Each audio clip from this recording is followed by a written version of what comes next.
Halo, Assalamualaikum warahmatullahi wabarakatuh. Ketemu dengan saya, Hendras Budi Paningkat. Dalam video ini, saya akan menjelaskan tentang hukum mengambil tanah yang bukan haknya dalam perspektif Islam atau syariat Islam. Tentunya dalam perspektif pengetahuan saya pribadi dalam bingkai catatan harian pegawai ATR BPN. Nah, teman-teman semuanya, sobat ATR BPN, tahukah Anda sengketa tanah, baik sengketa batas maupun sengketa kepemilikan, sering terjadi di berbagai wilayah di Indonesia. Tentunya hal ini sejalan dengan dinamika pembangunan dan meningkatnya kebutuhan terhadap tanah. Nah, lalu bagaimana sih pandangan hukum Islam terhadap sengketa tanah, ya, terutama terhadap perbuatan seseorang yang mengambil tanah yang bukan haknya?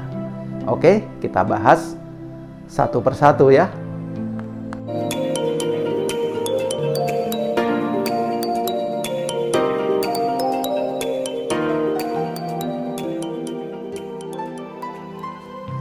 Nah, sobat ATR BPN, Islam mengatur segala aspek dari kehidupan manusia, dan Islam senantiasa menjaga hak setiap manusia.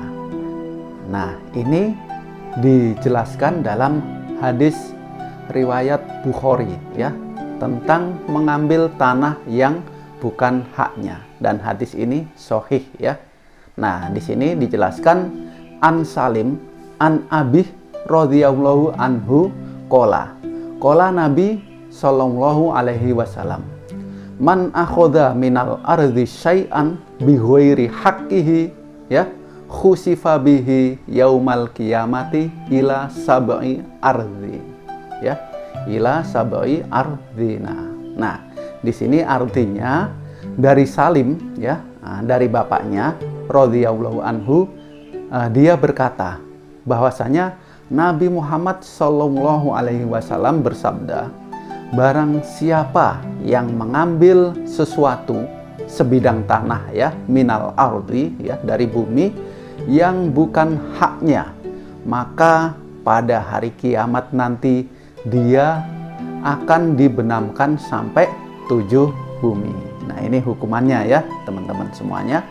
Nah, dalam hadis lain ya, diriwayatkan dari Aisyah ya, mutafakun alaih ini, an Aisyah radhiyallahu anha anna Rasulullah sallallahu alaihi wasallam qala man dzalama kida sibrin minal ardi tuwiqatu min sab'i ardina.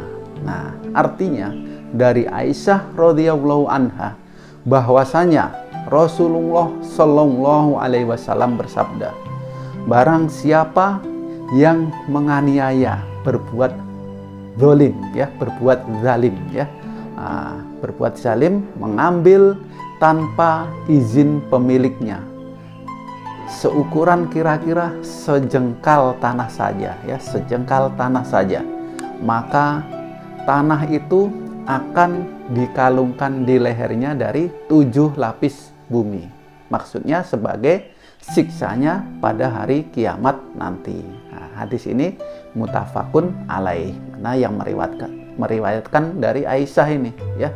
Aisyah mendengar dari Nabi Muhammad Shallallahu Alaihi Wasallam, dan ini adalah ancaman bagi orang yang berbuat zalim, mengambil tanah orang lain walaupun hanya sejengkal tanah. Nah, teman-teman semuanya, sobat ATR BPN ya, dari hadis-hadis tersebut ya, dapat kita mengambil pelajaran ya. Yang pertama, perlu diperhatikan bagi yang memiliki tanah, baik itu tanah kebun ya, tanah pertanian ya, tanah pekarangan ataupun tanah kafling, agar tidak membuat pagar pembatas melebihi dari apa yang sudah ditetapkan atau melebihi dari haknya. Tidak melebihi dari haknya, menggeser ya, memasang tanda batasnya, menggeser masuk ke tetangganya. Nah itu dilarang ya. Nabi Muhammad memastikan orang-orang yang menggeser, membuat batas bidang tanah melebihi dari apa yang sudah ditetapkan yang menjadi haknya akan diancam dengan siksa yang pedih ya. Nah itu walaupun hanya sejengkal tanah, maka akan tercatat dan masuk dalam persidangan Allah kelak di hari kiamat nanti. Nah, dalam bahasa hadis ya, orang yang telah berbuat zalim ya, dolim ya, berbuat zalim artinya mengetahui itu salah tetapi tetap dilakukan ya, zolimu li nafsih ya. Orang yang telah berbuat zalim berhubungan dengan tanah, baik dia mengambil tanah orang atau mematok tanah orang, mengambil hak daripada tanah orang lain ya, walaupun tidak banyak. Nabi Muhammad menjelaskan paling entengnya itu hanya 1 jengkal saja. Nanti di hari kiamat ancamannya akan dibenamkan dengan 7 lapis tanah yang dulu diambil ya. Kalau misalnya mengambil 1 meter kali 20 meter dikali 7 lapis bumi, kayak apa beratnya siksa kita di hari kiamat ya. Karena tanah merupakan filosofinya, hakikatnya adalah milik Allah Subhanahu wa Ta'ala. Ingat, manusia hanya diberikan kuasa atau istikhlaf. Nah, oleh karena itu waspadai sikap ya, waspadai perbuatan yang namanya perbuatan zalim ya. Perbuatan zalim, kezaliman itu adalah dosa yang sangat besar. Semoga Allah Subhanahu wa Ta'ala melindungi kita dari sikap zalim yang berbahaya. Innallaha la yahdil qaumadz dzalimin ya, dalam surat Al-Maidah ayat 51. Sesungguhnya Allah tidak memberi petunjuk kepada orang-orang yang zalim ya. Nah, di dalam surat Al-Zalzalah ya, 2 ayat terakhir itu ingat ya. Bismillahirrahmanirrahim. Faman ya'mal mithqala dzarratin khairan yarah wa man ya'mal mithqala dzarratin syarran yarah. Nah, di sini dijelaskan lagi dalam Al-Qur'an, barang siapa yang mengerjakan kebaikan seberat zarah ya, niscaya dia akan melihat balasannya. Dan barang siapa yang mengerjakan kejahatan, berbuat zalim ya, sebesar zarah pun, niscaya dia juga akan mendapatkan balasannya di hari kiamat. Nah, ini ya lebih jelas lagi ya, secara tersirat dijelaskan dalam Al-Qur'an surat Al-Luqman. Bismillahirrahmanirrahim. Ya bunayya innaha intaku mithqala habbatin min khardalin fatakun fi sakhratin aw fis samawati aw fil ardi ya'ti bihallah innallaha latifun khabir ya. Al-Qur'an surat Luqman ayat 16. Di sini dijelaskan ya. Luqman berkata, "Ya bunayya, hai anakku, sesungguhnya jika ada suatu perbuatan seberat biji sawi ya, mithqala habbatin ya, seberat habbatin biji sawi ya, dan berada dalam batu atau di langit atau di dalam bumi ya sekalipun, niscaya Allah akan mendatangkannya, niscaya Allah akan membalasnya, karena sesungguhnya Allah maha halus lagi maha mengetahui. Innallaha latifun khabir. Nah, lalu di dalam Al-Qur'an surat Al-Baqarah ya, Al-Baqarah ayat 188. Bismillahirrahmanirrahim. wala ta'kulu amwalakum bainakum bil batili wa tudlu biha ilal hukami litakulu fariqam minal amwal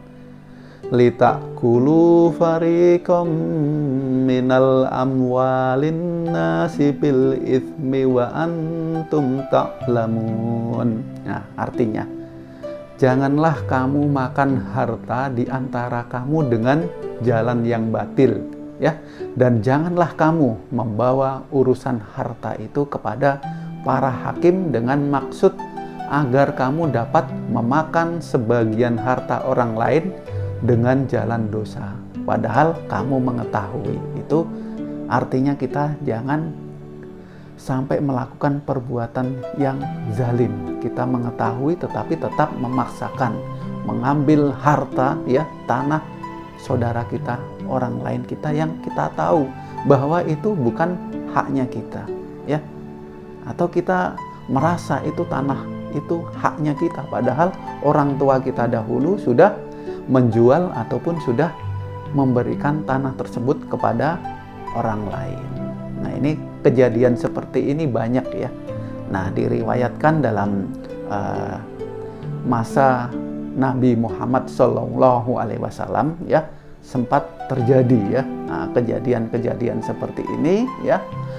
Ini dijelaskan, innama ana bashar wa innakum tahtasimuna ilai wala'alla ba'dukum ayyakuna alhana bihujjatin min ba'di faqadhilahu binahwi ma asma' faman qadaituhu lahu min haqqihi akhihi syai'a, ya, min haqqi akhihi syai'a ya'khudhu fa innama aqta'a lahu qita'ah minan nar, ya. Ingat, fa innama aqta'u lahu qita'atam minan nar fabakal khosmani wa qala kullu wahidin min huma ana hillul li sahibi faqala alaihi salatu wassalam idhaba fatawahhaya, ya, fatawahhaya thummas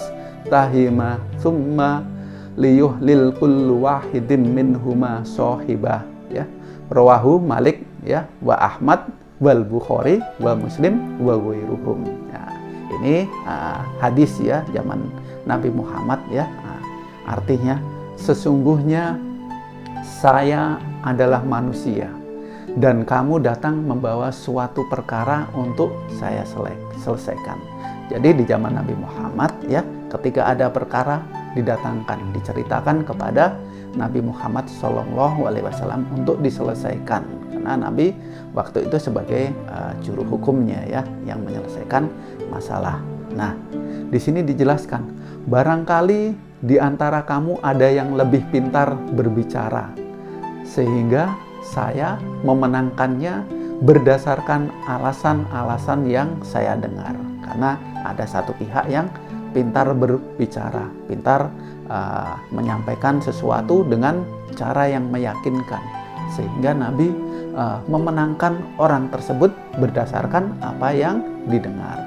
Maka siapa yang mendapatkan keputusan hukum dari saya untuk memperoleh bagian dari harta saudaranya, ya, yang bukan haknya, kemudian ia mengambil harta itu, maka berarti saya telah memberikan sepotong api neraka kepadanya. Nah, mendengar ucapan itu, ya, kedua orang yang sudah bertengkar memperebutkan harta tersebut saling menangis dan masing-masing berkata, saya bersedia mengikhlaskan harta bagian saya untuk teman saya. Nah, lalu Rasulullah SAW memerintahkan, pergilah kamu berdua dengan penuh rasa persaudaraan dan lakukan undian, ya, pembagian, ya, maksudnya, dan saling menghalalkan bagian kalian masing-masing. Nah, ini diriwayatkan oleh Malik, Ahmad, Bukhari, Muslim, dan ghairuhum, dan lain-lainnya. Nah, ini hadis yang jelas ya. Ternyata permasalahan harta ya, permasalahan tanah dari dulu sudah ada, dan sekarang kita banyak sekali ya mendengar, bahkan saya sendiri di kantor pertanahan banyak sekali dinamika permasalahan pertanahan saling memperebutkan tanah. Ada yang menggunakan pengacara, ada yang menggunakan aparat penegak hukum ya untuk bagaimana bisa merebut harta tersebut ya. Kita kembalikan kepada Al-Quran dan As-Sunnah. Kita kembalikan kepada kejujuran kita masing-masing ya. Walaupun yang berperkara tersebut menang, sejatinya dia tahu kalau itu tanah itu bukan haknya karena bujukan dunia ya. Ad-dunya mata'ul ghurur ya. Dunia adalah kesenangan yang membujuk ya. Dia sebenarnya telah mendapatkan sepotong api neraka ya. Ingat, persoalan tanah sudah diatur di dalam syariat Islam. Nah, sobat ATR BPN ya, dari hadis-hadis di atas ya, dari firman Allah ya, secara tersurat maupun secara tersirat, kita dapat menyimpulkan tentang mengambil hak orang lain yang bukan hak kita, mengambil tanah orang lain yang bukan tanah kita. Nah, Rasulullah Shallallahu Alaihi Wasallam melaknat orang yang mengubah dan memindahkan batas-batas tanah. Ingat ya, Rasulullah Shallallahu Alaihi Wasallam melaknat orang yang mengubah dan memindah batas-batas tanah. Nah, batasnya dipindah-pindah. Contohnya, jika seseorang memiliki tetangga, lalu ia mengambil bagian tanah tetangganya dengan memindahkan batas tanahnya, hingga luas tanah tetangganya menjadi berkurang, tanahnya sendiri menjadi lebih luas. Ingat, tetangga Anda tidak tahu, tetapi Allah Maha mengetahui. Ya, perbuatan itu dilaknat oleh Nabi Muhammad Shallallahu Alaihi Wasallam. Perbuatan itu terlaknat. Rasulullah Shallallahu Alaihi Wasallam melaknatnya sebagaimana beliau bersabda, barang siapa yang merampas sejengkal tanah milik orang lain secara zalim ya, maka Allah akan memikulkannya di atas pundaknya 7 lapis tanah pada hari kiamat. Dipikul 7 lapis bumi yang dia ambil ya, akhirnya dia terbenam, siksanya amat pedih. Yang berikutnya, kesimpulannya adalah orang yang mengubah dan memindahkan batas-batas tanah saja mendapatkan ancaman sekeras itu ya. Apalagi dengan orang yang mengambil paksa atau merampas semua tanah orang lain ya. Ini memindah sejengkal saja hukumannya sangat pedih, apalagi mengambil paksa, merampas semua bidang tanah tersebut. Ancamannya jauh lebih mengerikan ya, jauh lebih dahsyat. Orang-orang semacam itu akan dilaknat dan dijauhkan dari rahmat Allah Subhanahu wa taala. Nah, terdapat pula orang yang berlaku sewenang-wenang terhadap tanah orang lain ataupun tanah bukan haknya. Mereka berani mengambil dan merampas tanah orang lain dengan cara-cara yang batil dan mengaku-mengaku bahwa tanah tersebut adalah miliknya. Hal tersebut dilakukan dengan berbagai cara. Mereka terkadang mendatangkan saksi-saksi palsu untuk memuluskan dan membenarkan pengakuan mereka, sehingga tanah tersebut jatuh ke tangan mereka. Nah, orang-orang seperti ini ya, orang yang tidak jujur, itikadnya buruk ya, orang yang sudah berbuat zalim di dunia, dia bisa mendapatkan apa yang dia inginkan diperoleh dengan cara yang batil. Tapi ingat, Allah Subhanahu wa taala Maha mengetahui dan akan menghukum, akan memberikan balasannya ya, karena sesungguhnya mereka itu yang menang dengan cara yang batil. Mereka mendapatkan laknat pada hari kiamat nanti. Mereka akan memikul tanah tersebut di atas pundaknya dan disaksikan oleh seluruh hamba Allah Subhanahu wa Ta'ala. Nah, sobat ATR BPN, ya, terima kasih. Demikian yang bisa saya sampaikan. Mudah-mudahan bermanfaat. Jangan lupa like, comment, share, and subscribe ya channel ini biar tetap semangat dan berkembang. Saya Hendras Budi Paningkat. Assalamualaikum warahmatullahi wabarakatuh.